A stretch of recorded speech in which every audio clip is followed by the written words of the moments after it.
Hi everybody! Normally I'd do a full breakdown for the state of play regarding what I liked, what I didn't like, and some things that could be intriguing down the line. But I feel like the latest one just happened to be such a mixed bag that I can't really do what I normally do, so I'm just going to ramble for a few minutes and see what comes of it. So I covered in a previous video why I think Wolverine is going to fail. I still think that is a possibility, but god damn does this game ever look amazing from the trailer. Myself and many others were expecting this to be bloody and action-packed, and seemingly Insomniac is delivering that in spades. We also see teasers to a lot of other mutants, which is clearly going to build to the future X-Men game, which is likely to launch in 2029. At this point, we don't really know much about the gameplay other than it's clearly going to be a rather bloody hack and slash. It'll be out sometime in the fall, and we're likely to see more gameplay sometime in the spring. I'm definitely going to be keeping my eye on Wolverine, since that is going to be one of the big deals for the PS5. I'm also working on a video discussing if the PS5 has been a massive disappointment or not, which should drop sometime in November.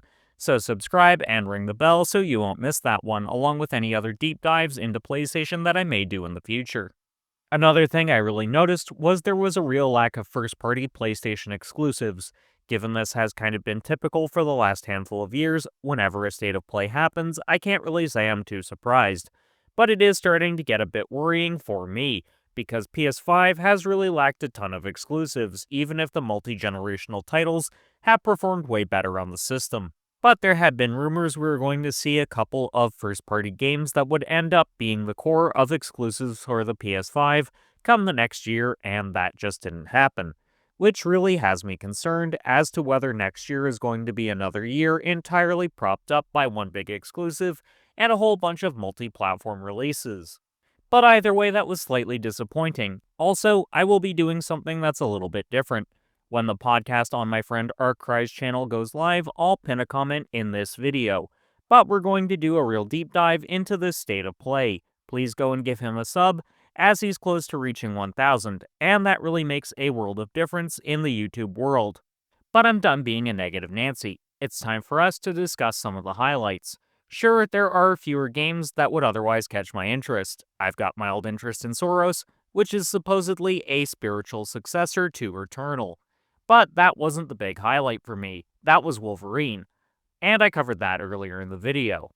In fact, a lot of my highlights were things we already knew about, like Neo 3, Code Vein 2, and Final Fantasy Tactics, though we did see a few newer things, like Chronoscript The Endless End, which is a neat-looking Metroidvania.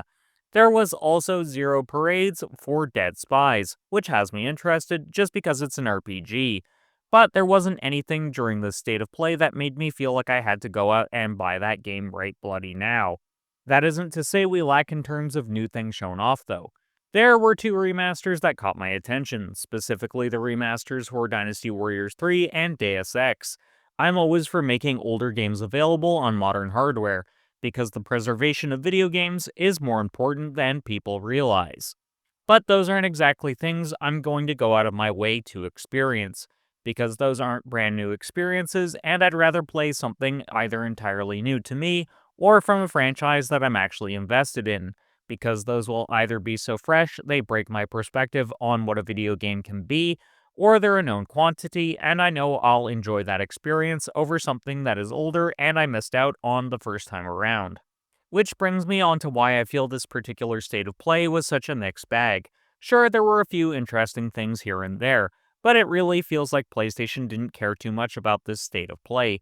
There was basically zero build-up to the damn thing, and we didn't get all that much in terms of first-party stuff, which rumors had indicated we would get.